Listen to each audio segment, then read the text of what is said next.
Good afternoon, everybody. This is Chris White with the American Battlefield Trust, and we are coming to you live from Gettysburg, Pennsylvania, for our 65th Sons of Veteran Reserves Remembrance Day Parade. We're coming to you live on Facebook and YouTube at the same time, so we hope that everything's going well. It's a little loud here. Our mics might be a little hot for those who are watching at home, but we're glad that you're joining us here on Facebook and YouTube.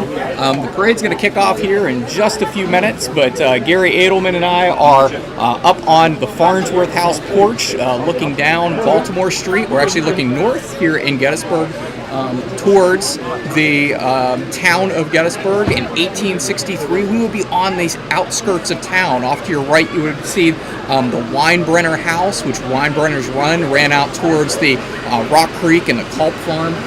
You would also see down here, if you're here on July 2nd, 1863, you would see the men of Harry Hayes's.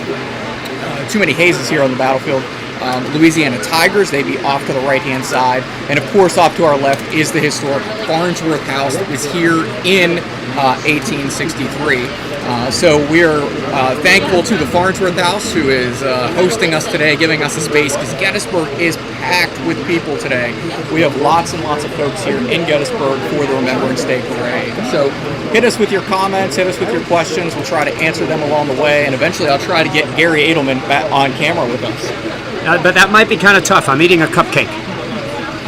Yeah, Gary's a little preoccupied here. So, like I said, it has been busy here in Gettysburg for the last 2 days. If you haven't checked out what we have going on, go over to our Facebook page. We have all kinds of videos that we've been posting throughout the weekend. Gary's waving to some fans who are across the street from us, and people have already staked out their spots as early as 7:30 this morning. When we were driving out to the battlefield, we saw people with their chairs out Pittsburgh style claiming their spots. So it's really great to see. Below us is the Farnsworth House Beer Garden. If you've never been there, go there. It's a fun place to go, and it is packed with folks. That's John Burns. And Tim Smith is yelling to us from afar.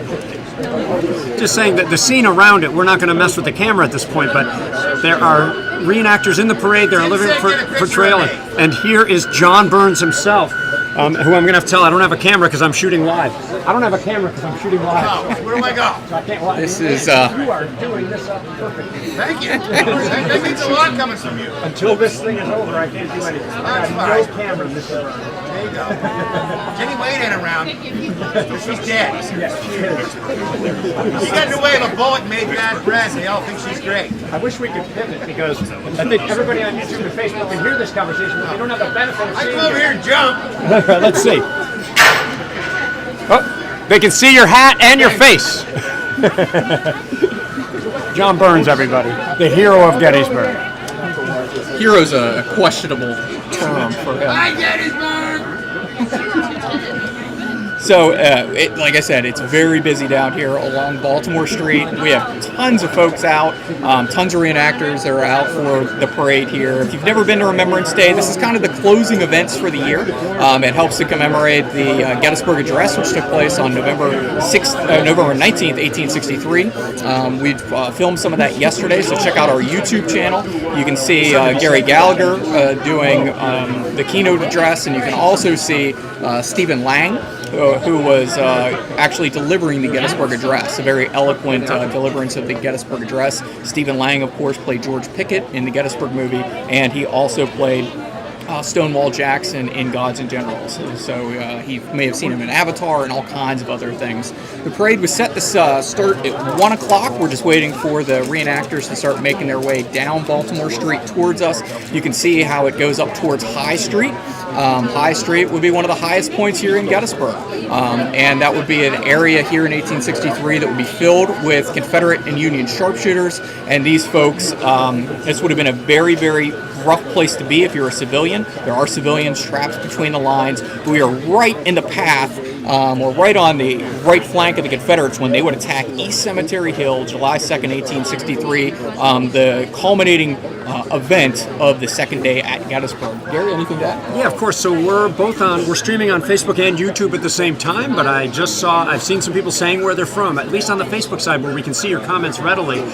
We would like to be able to know where you're from. I think today our record so far is Brazil. Can we beat that? I see somebody talking about John Burns. Hello, Ike. Hello, Kevin. It's good to have you all here and everybody on Facebook and YouTube here.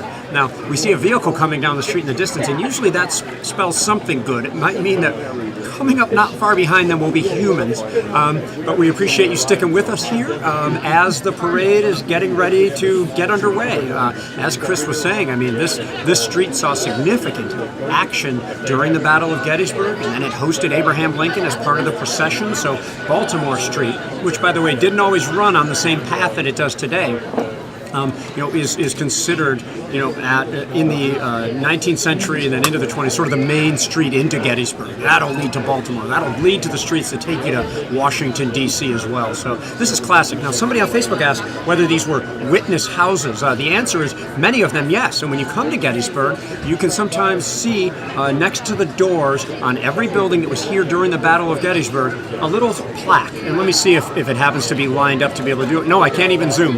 That's a Civil War building, July of 1863. So I see a White House right at the center of the Facebook view and off to left center. That was definitely here at the time of the battle. I'm looking in my field of vision at least 5 structures that were here at the time. We're right next to the Farnsworth House, which had Sweeney's Tavern in it, and is the Sweeney House or the Farnsworth House was, of course, here during the battle and shows bullet marks still, on the side of the building. Maybe we'll pan there at the very end of the feed. We still don't see the parade coming, but hopefully it'll start soon. Hit us with your questions. Maybe we'll be able to see those as we go. And thanks for watching and sticking with us. Yeah, as Gary said, we're beside the historic Farnsworth House. If you've ever walked down Baltimore Street, you can look up on the side of the house and you can see all kinds of bullet pock marks because the street fighting that took place here and the house-to-house fighting was pretty intense. And we would have Confederates who would take up residence in some of these homes. The home of the McCreary family actually had a corporal from the 9th Louisiana named William Poole. Poole actually kind of set up a little fortification for himself and fired down the street towards us. Eventually, a Union ball will find him and kill Poole. Some Confederates would actually get up on the rooftops and try to hide behind some of these chimneys. As they're hiding behind the chimneys, they're going to kind of peek around, and one of the men was shot through the head, fell from the 2-story roof that was along Baltimore Street on one of the houses. So that's, there's a lot of action down here, not talked about all that often. So it's interesting if you get a chance. Blue and Gray Magazine actually had a great article about the street fighting here at Gettysburg and the house-to-house action that took place on July 1st through 3rd. Jenny Wade, who was killed on July 3rd, was a victim of this sharpshooter action. For years, some folks said that she was shot from a sharpshooter who was in the attic of the Farnsworth house. It's probably not true, but many of the men who were firing down here were firing at Union soldiers who would be behind us on East Cemetery Hill. Baltimore Street will take you down to the Baltimore Pike, which will eventually take you to Baltimore. So if you ever want to know the names of roads and why they originated that way, the Emmitsburg Road will take you to Emmitsburg. The Taneytown Road will take you to Taneytown. So as you come down through here, it seems basic to some folks, but sometimes you just overthink it. And the Baltimore Pike was an improved turnpike. That's why they call it a pike, which would take you down to Baltimore and eventually down to Washington, D.C. And it was the main line of communication and supply for the Union Army here. It's the one road that they really couldn't lose if the Battle of Gettysburg was to be won by the Union forces. Off to the right is Mr. G's Ice Cream. So if you ever go to Mr. G's Ice Cream, you'd actually go into the Weinbrenner House. And the Weinbrenner House is one of those witnesses to the war here. And again, as I mentioned earlier, Weinbrenner Run would be off to the right-hand side. It's largely covered today by Gettysburg Middle School and the school complex that's over there. But what also is across the street, you just can't see, it's just out of our view, is a large sycamore tree, which is actually a witness tree to the action that took place here on July 1st, 1863 through 3rd, and then, of course, for the procession of the of the My first video was December of last year. Lincoln's Gettysburg Address. This is the Gettysburg Police Force coming down here on their horses, leading the parade down. You might be able to start hearing some of the sounds and the massed colors of the Sons of Veterans Reserves. These are an offshoot of the Sons of Union Veterans, which were created in 1881.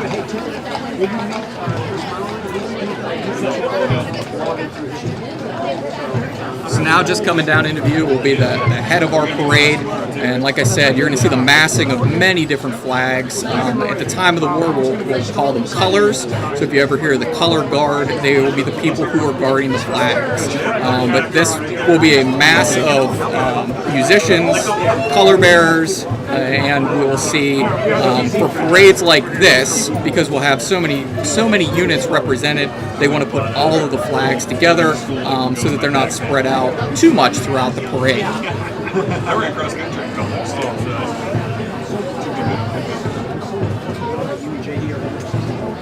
I'm excited. Don't know when yet, but sometime in the spring.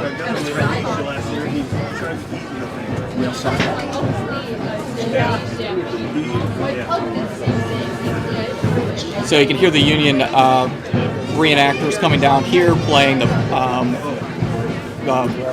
battle cry "Freedom." Took me a second. That's here. good. I was going to say Bonnie Blue Flag. Thank you, Chris. Took me a second. But reenactors. A lot of people ask, "How do I get into reenacting?" Some of these folks aren't reenactors who go out and fight on battlefields. Some of these folks are people who come out and educate the public. They are descendants of Union veterans. You'll see descendants of Confederate veterans eventually in the parade who will come down here a little bit later.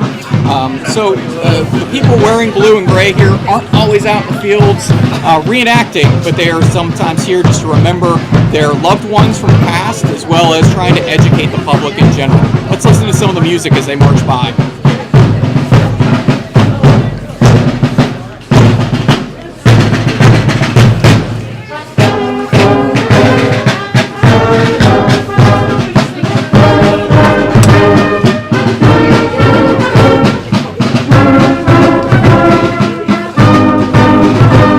So carrying a flag in the Civil War and today was an honor, absolutely an honor for these folks to carry the flags.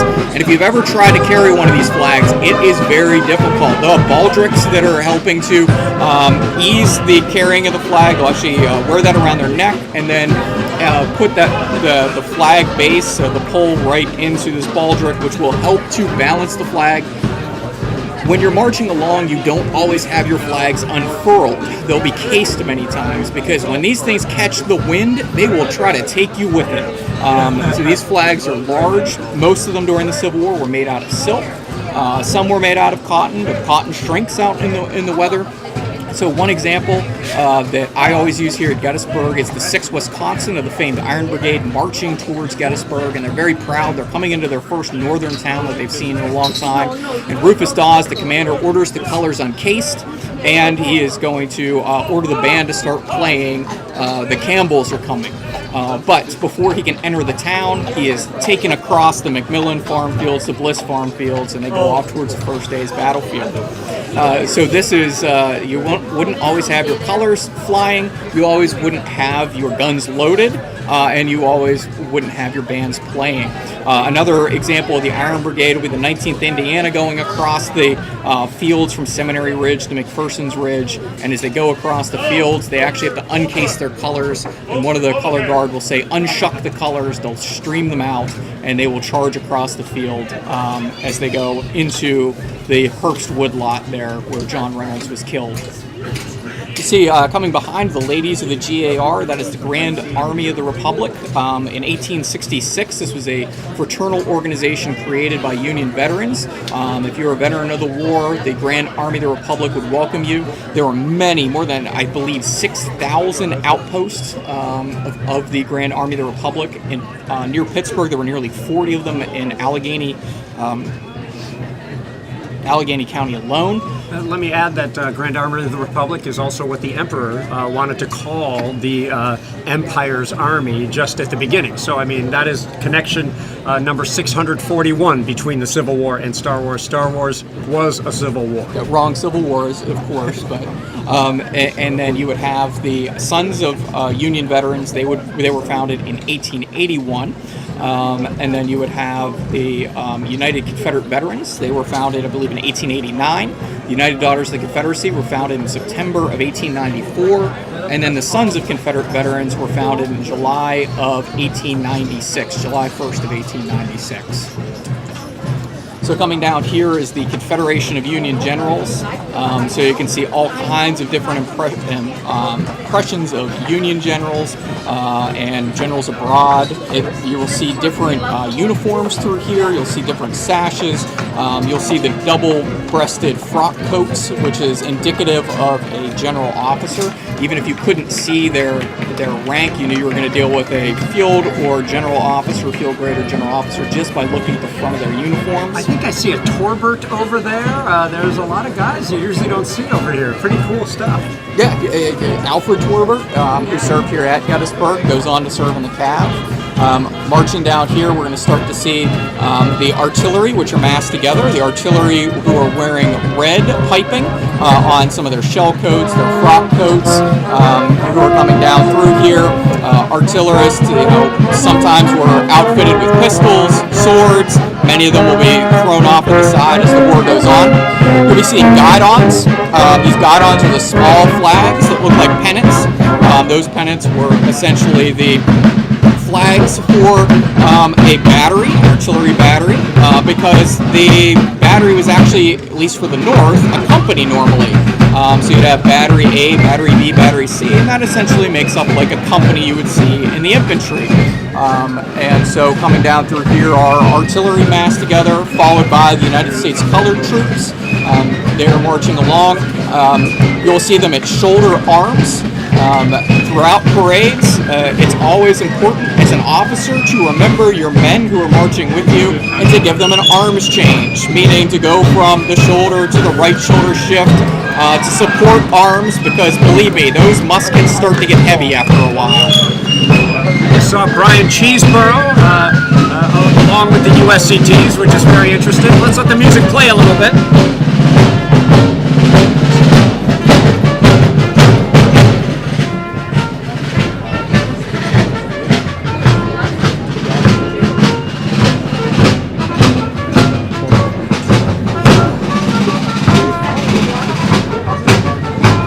So marching past now is the 69th Pennsylvania.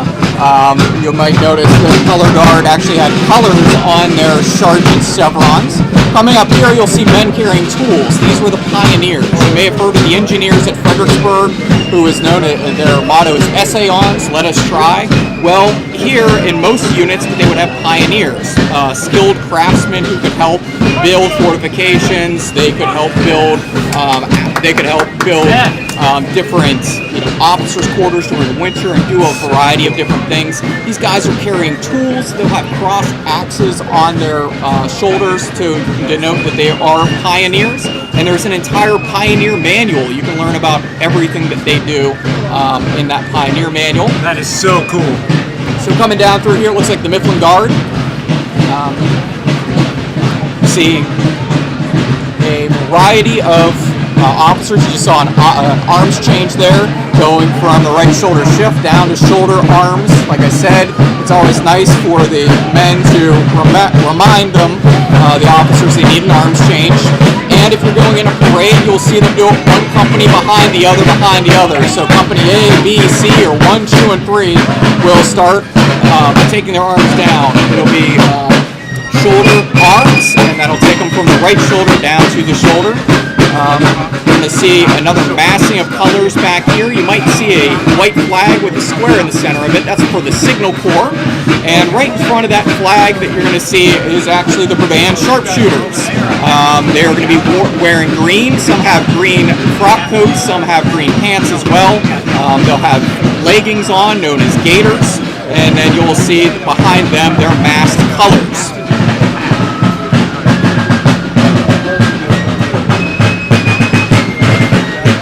marching in a parade, everyone's going to be in the same step. You want to have everyone looking snappy. You'll see men with white gloves on. Everyone starts off marching from the left foot.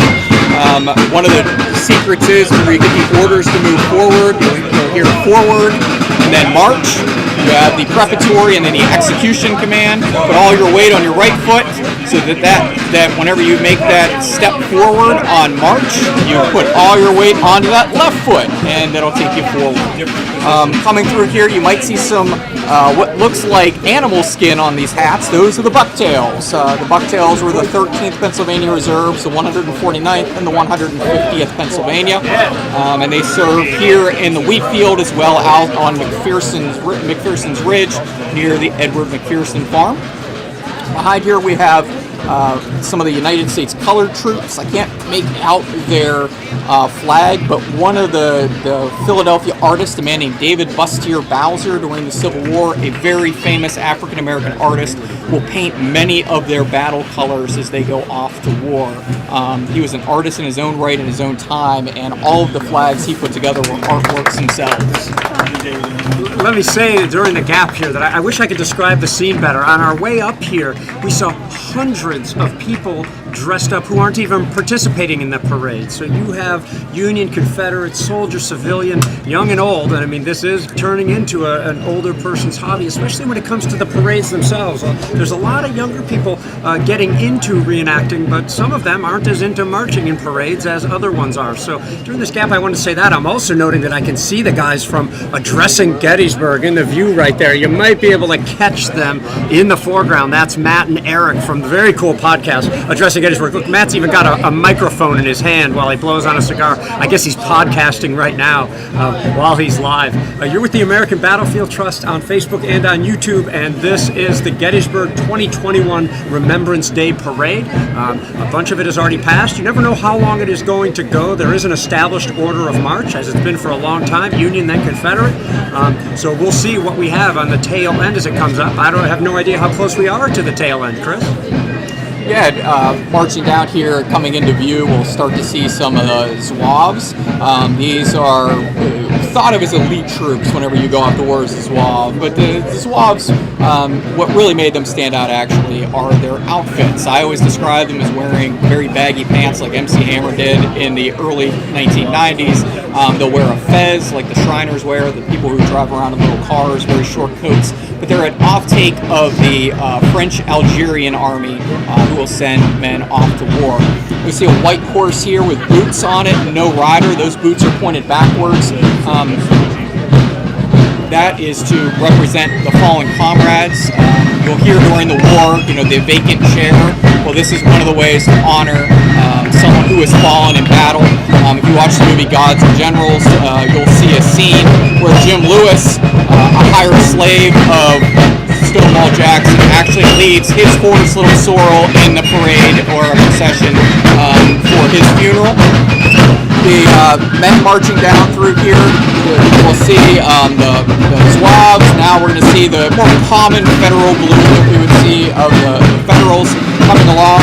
They're all guiding off to the left-hand side of the road. How do I know this? You'll see their guidons off to the left. You might see a blue guidon coming down through here. This is making sure everybody's marching in a nice straight line. You notice that as they're coming down here in columns, they're spaced out. Keeping your space is integral, especially in a battle situation, because if the enemy appears on your right or on your left, you can wheel to the left and to your right. If you keep those proper intervals, you can snap straight into a battle line and be ready to meet the action. I just want to say how great it is to have this parade happening again, and in pretty good numbers from what we can tell, both in the parade and also people watching. So let's enjoy some more music.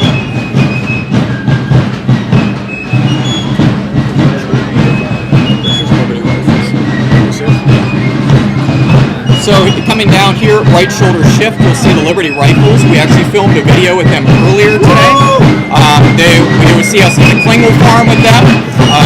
Yeah, we know it's loud. You all requested the music, so this is what you're getting. And we have a two-way microphone picking us up and the music at the same time.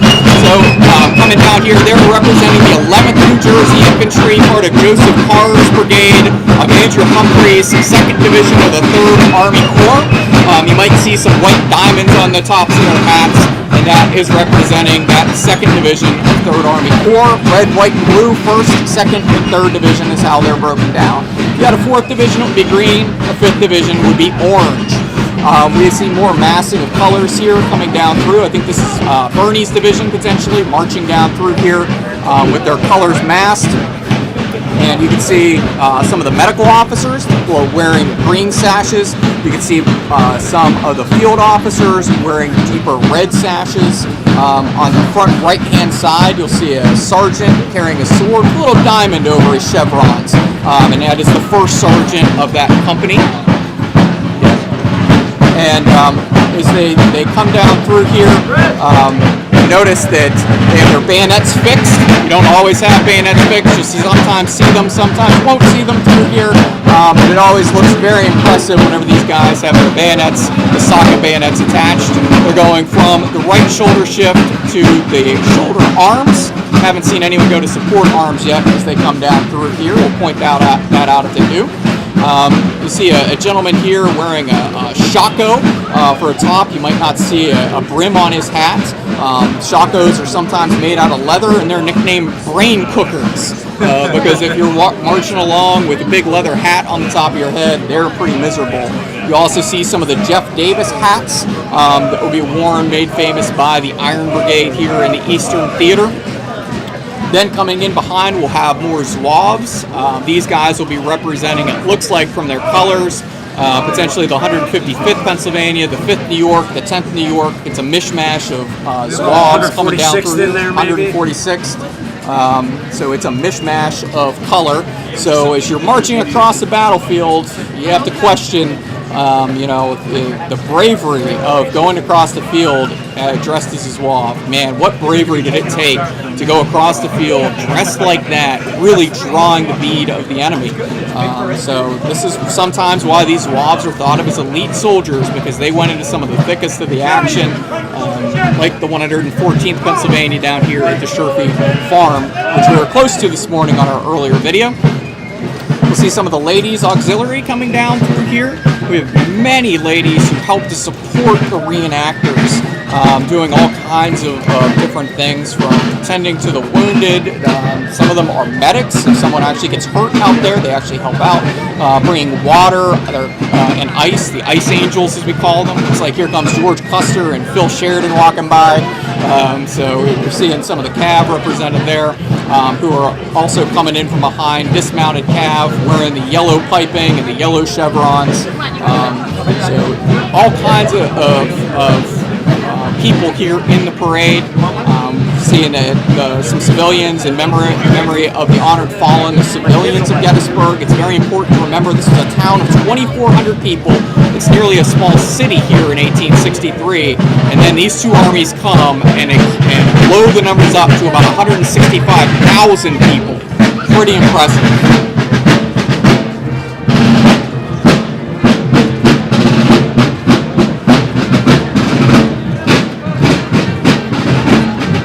Like we have more Union soldiers coming down. I saw McClellan there for sure, I think. George McClellan. Oh yeah, he's got the Major General, he's got the Napoleon going on. Yeah, I see George there. And as we come down through here, we have some more music. We have some guys going up to the right shoulder shift. And it looks like I see a Dan Bailey sighting. I see a Doug Wilson sighting, and that is actually my unit marching down through here. The Sergeant Major, very proudly sticking out his chest, is my old friend Doug Wilson. I see Mike Larkin. So it's a hobby. It's a hobby that I've been a part of for at least 25 years now. So it's really cool to see the guys come marching by that you've hung out with for so many years. Now when they halt, they'll go from the right shoulder shift down to the shoulder. That's an automatic. The band's going to halt behind. They're keeping time. Sometimes the men marching will keep time, but to save their legs, they're not really needed to always keep time. But these are more, looks like, Union soldiers massing behind, and then we'll have some of the civilians coming along. And I expect the Confederates to be coming down the road here any minute now. I just want to say what a great turnout this is. I think it's better than 2 years ago, better than 3 years ago, and that is both in the parade and around town. I mean, we couldn't even drive around town. So it's a real busy event that I think people enjoy coming out for. This sort of old school thing. It feels good to be here. I don't know how else to say it. I always kind of feel this way when I come, and just to see so many dedicated people portraying, our American history. So we'll see. It might be. I think I do see some of the Confederates coming as well. I'm not sure what kind of a turnout we'll see from them. This parade is open to all. We'll let the music go.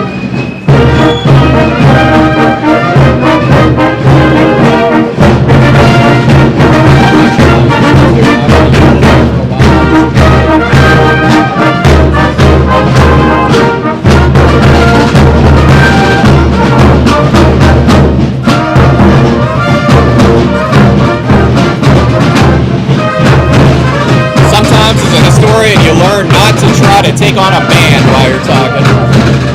Any good tour guide, a train or a band, or a big plane, don't bother. Just stop talking.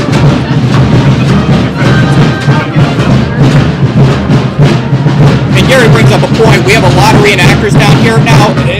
Some folks say, "Oh, there's less reenactors than in the past." Well, not all reenactors actually come out to every reenactment. Parades are for some people. Skirmishes and battles are for some other people. And keep in mind, these folks work on weekends, they work during the week, and they put their money and their time and effort into this, so they can't always make it. But there is a great turnout this year. Gettysburg is filled with people. This is really good to see. I mean, we've been seeing people in costume, in uniform, for the last 2 days. They've been walking around town doing what, Gettysburg isn't quite uniquely situated that way, but, you don't see things like this in a whole lot of other towns. And people from other countries sometimes find this very interesting, the way we remember, commemorate, talk about, preserve our wars and our battlefields. So here we come. I'm starting to get the first glimpses here of the Sons of Confederate Veterans here, and it looks like not too slim of a crowd, I'm glad to see here. Chris? Yeah, the Sons of Confederate Veterans were founded in July 1st of 1896, and you can see down here, just like the Federals were doing, they have most of their colors massed towards the front. These are the Sons of Confederate Veterans of Maryland. Keep in mind, if you've never been to Gettysburg, we're only 12 miles north of the Mason-Dixon line, that unofficial line between North and South. And the Marylanders are letting us know they are from Maryland. Yes, indeed, and you have, Union and Confederate Marylanders, really showing a lot of state pride on the march up to Gettysburg, and then the Pennsylvanians when they cross the state line. Here we go. We always get some wild yells when it comes to the Rebs here. You might see them saluting, dipping of the flag, the officers using the sword, touches it towards his nose, and then down to the right. Down here with the Confederates, you see kind of like the Union, you see a variety of uniforms. You'll see yellow chevrons again for the cav.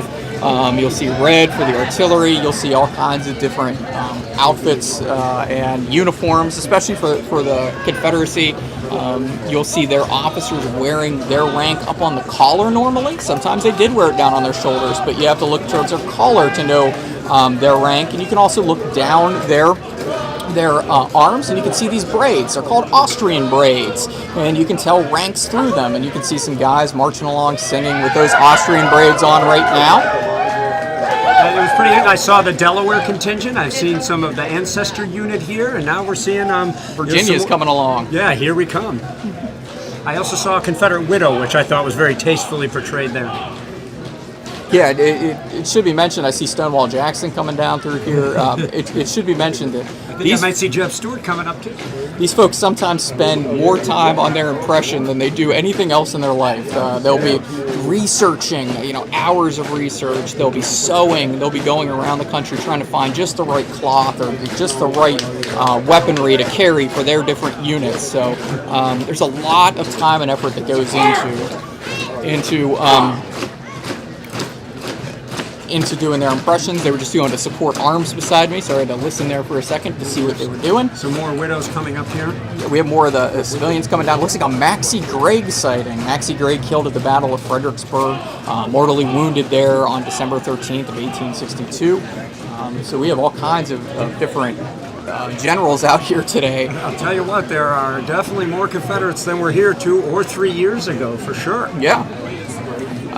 Notice one of the ladies riding here, side saddle. Not as easy as it looks riding side saddle. That has never looked easy to me, and I never wanted to try it. And these horses that are coming down here through here are highly trained horses. I think that was Jeff Davis and maybe Verena Howell Davis. I think you're right, and I missed it. And the First Lady of the Confederacy. Showing off now too. She Sorry, we can't show you everything, folks. And we're coming up with this as we go, so we apologize. It's a little off the cuff. It's truly off the cuff. Here comes the artillery marching down through here as well with some more infantry.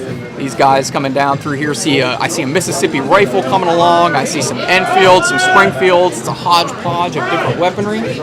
Now that they've halted, the Confederates go from right shoulder shift down to shoulder arms. Now, when it comes to learning the different manuals, there's all kinds of different manuals that the units will use. You'll have Scott's, Casey, Gillham's, which I nicknamed Gilligan's, Hardee's, light infantry tactics. You can buy all these, at different reenactor shops. Like you can go down here to Regimental Quartermaster, pick those up here in Gettysburg, or you can find some of the originals online. That's really cool. There's so much more involved in it, than you would expect. It's not just what you learned in glory, left, right, little pinky at the seams of your trousers. There are numerous maneuvers, just putting your gun down, just putting your equipment on, just learning how to do the most basic marches, let alone the more complex ones, is much more involved than I ever thought, say, before I got, closer to people who are so involved in reenacting. Yeah, and a lot of people still today think it's stupid the way they fought, but there's a lot to do with command and control. You can't hear, you can't see so far, only as far as you can see from the top of a horse or hear as loud as a man can shout. So, a lot of it has to do with command and control to keep everyone together.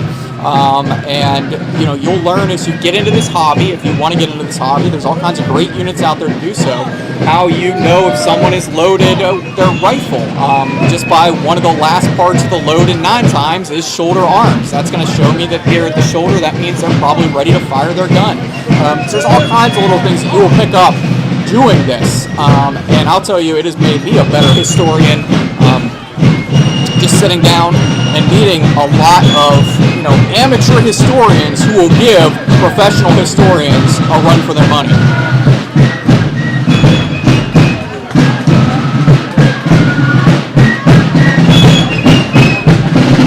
So it sounds like we have Dixie playing here. That's a good way to finish up the parade. It looks like it's coming to an end up here, unless we have a surprise coming over the hill. We have South Carolina. We've got the Rebel Yell too. We have a guy wearing a Havelock here, something you don't see very often. It goes over the top of your hat and down the back of your neck to protect your neck. But let me tell you the secret: it keeps all the heat in. It doesn't keep the heat off of you. Those things are the worst things to wear. I've done it before. And here comes some of the lady civilians here, highly trained horses to be in these parades. So these folks don't just bring these horses out here and jump on them and ride down. They have hours and hours of training. And that looks like, Gary, the 2021 Remembrance Day Parade. Any thoughts? Yeah, I just want to say that whatever you think, even if we tell you that a lot of work goes into this, imagine that, then you take that into account. It's triple that. So here are people coming into this parade, that have really spent significant money, significant time, and a lot of them might be out doing what Chris calls, burning powder, shooting and maneuvers and stuff like that. But that they take the time to do this. And by the way, the people who are in town dressed up who don't come, they're watching the parade too and cheering on their comrades or their friends or their family to come in. You may have even seen a little bit of this. So I want to make sure now that we're done and I can't mess too much up, that at least that maybe Chris and I ended by panning around a little bit. You can see the scene dispersing. We'll make sure to show you the Farnsworth House. Chris, any final thoughts? No, we want to thank everyone for watching. If you want to really experience Gettysburg and you can't get here anytime soon, be sure to head over to our YouTube channel. Check out Gary's 2-hour tour that we just posted this week of the Gettysburg battlefield. If you do get a chance to come down here or an opportunity to come to Gettysburg, make sure you hire a licensed battlefield guide, see this area, learn a little bit more from the expertise. Gary is a licensed battlefield guide here, as is Tim Smith, who we talk a lot about, Jim Hessler, Doug Dowds. So there's all kinds of great guides you can hire, and be sure to check out all the cool aspects of Baltimore Street here, and go over to the Farnsworth House. Check them out. We want to thank them for hosting us again this year. Yes, when you come to town, check out their great beer garden. We'll show you in just a second. In fact, maybe it's time now to try to just pivot a little bit so we can show you. It looks like Chris is detaching from it. He's a smarter man than I am, so he's going to take this off here so I can show you some of the bullet damage in the Farnsworth House. You could see their beer garden over here. So thanks so much to Tim and all the group who are in Libby and everybody who's allowed us to come over here. And here you see the crowd dispersing as we look across the street to another bullet damaged structure over there, now known as Mr. G's, that you can see over there. And we're looking along the route of where Abraham Lincoln actually walked in the procession. And we'll end on the living witness, that tree right over there, that largest sycamore right in front of the house. Abraham Lincoln walked by that tree en route to delivering the Gettysburg Address. Thanks so much for joining us. Make sure you share this with your friends, and thank you for supporting battlefield preservation and education.